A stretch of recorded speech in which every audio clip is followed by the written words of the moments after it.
What's going on, everybody? All right, this is the June 7th, 2019 daily vlog. I say daily, and I don't really mean it.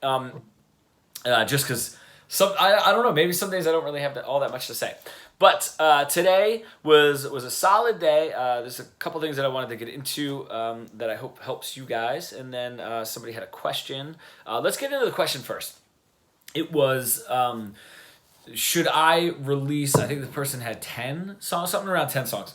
Should I release one every month? Because that's the way that people are consuming music. That's definitely the way that a lot of people are releasing music nowadays. It's just one song a month for an extended period of time. And then maybe at the end, putting it and packaging it and selling it as a CD or a vinyl or whatever you decide. The answer is kind of yes. Now, my band is doing, our first single drops next Friday, June 14th. It would be awesome if you guys followed us. The band name is Among Criminals. So we're going to release that, and then 4 weeks later, our second single, and then 5 weeks after that, we're going to release the third single, but the whole EP. And the PR company that we have is doing, a bunch of back-end promotion and all that stuff for it, which is great. That's definitely, like I said, that's the way that people are consuming music. It's the way that a lot of people are releasing music. The problem is with 10 to 12 songs or whatever it is, once a month for that long is going to kind of do two things. Number one, it's going to drop people's interest. I think maybe the first two singles and then the third one, people are going to be like, all right, like here's another one, which is awesome. Like I want to hear it, but just give me the whole damn thing already. I think that's still a lot of people's mentality. You can tease them in with one or two or three singles, but that idea is just, at that point you're just boring them and kind of stringing them along. That is what I would say.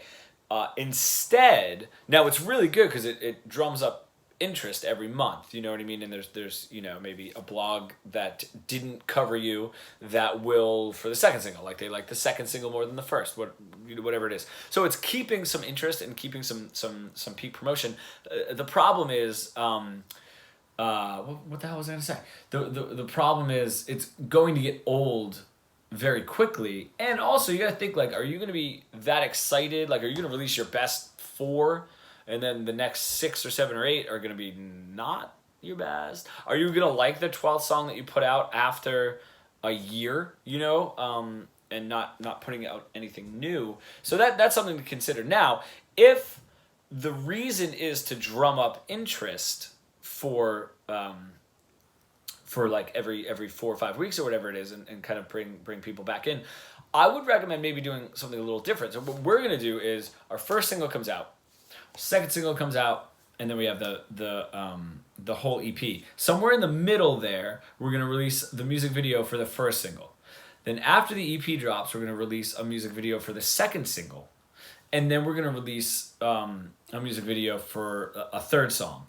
Then a month after that, we're going to release, we put out a live album, 6-song live EP that we did live in studio, that is only available on Bandcamp. So a month after that, we're going to release this on all platforms, and then that'll be something that we can put out. And then a video, a couple videos for that, kind of bring up interest. Now, by this point, there's a song that we recorded in the studio for this EP that isn't going to be on it. It just wasn't written in time.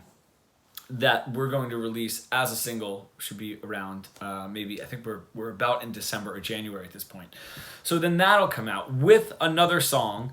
So we'll release them both with another song that hasn't been heard yet. Okay, so that'll drum up a little bit more interest. And then a month after that, release an entire acoustic album of a mixture of this album's songs and the one before. So another little release, an acoustic album.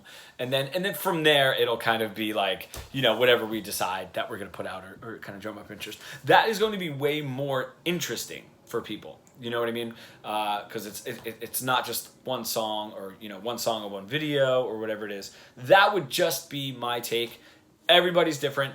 Everybody's audience is different. Everybody's fan base, whatever. So that is just what I was saying. And I forgot the username that asked that question. So I apologize. Although I do try to keep them anonymous, I guess. So hopefully, that's something that you guys, whoever's watching can take into consideration. What I did today Last night, me and Steph in La Capitania, some of you guys from Taxi know her, finished our song, the last song that we needed to finish to start putting out our music coming up, which was like really exciting. It was kind of a late night, and we got the whole thing done, which was great. We were kind of sitting on this last tune, which is going to be the first one that we're going to release, so we had to get it done. Everything else is done except for the first song.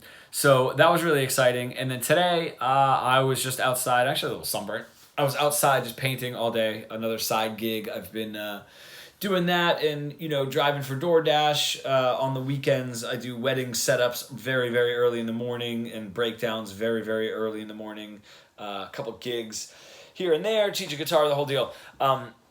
The reason is I need the money now to be able to put all of this stuff out, and then we have a Europe tour coming out. And the reason that I'm telling you guys all of this is because it's starting to get a little overwhelming, and I get a little stressed, and my stress is different. I'm not a very stressed out person, so my stress comes out in procrastination, I've noticed, where there's things that I need to do, which I'm usually very good at just setting a goal and then doing it and then moving on to the next one. And I'm not, because I'm a little stressed out about all of this. And it's overwhelming in the point where right now where I'm standing, the money that I need at the end and then going into Europe is basically impossible for me to make.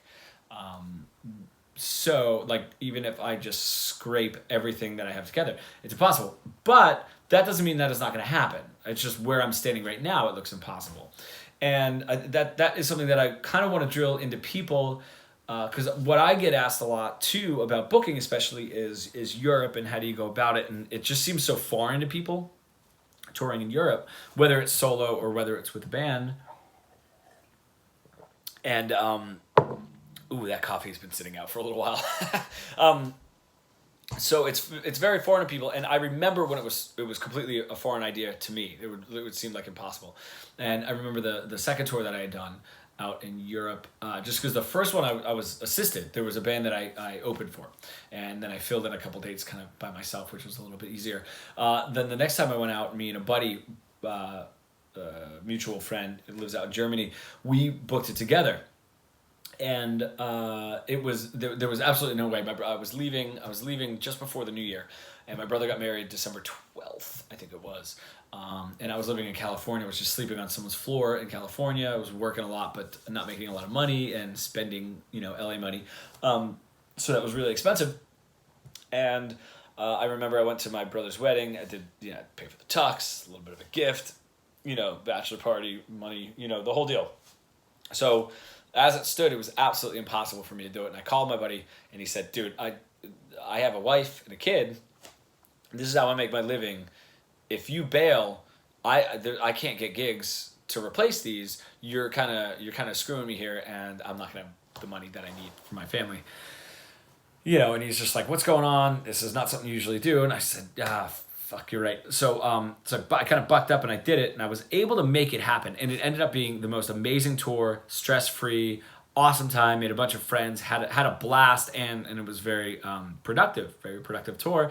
So I realized that sometimes when I get bogged down, it's going to be fine. Stuff like that, like if you guys are thinking like, oh, how am I going to book these shows? How I can't do this. Like, how am I going to put out a release? There's plenty of books, there's plenty of YouTube videos. I will help as much as I can personally. You definitely can do it.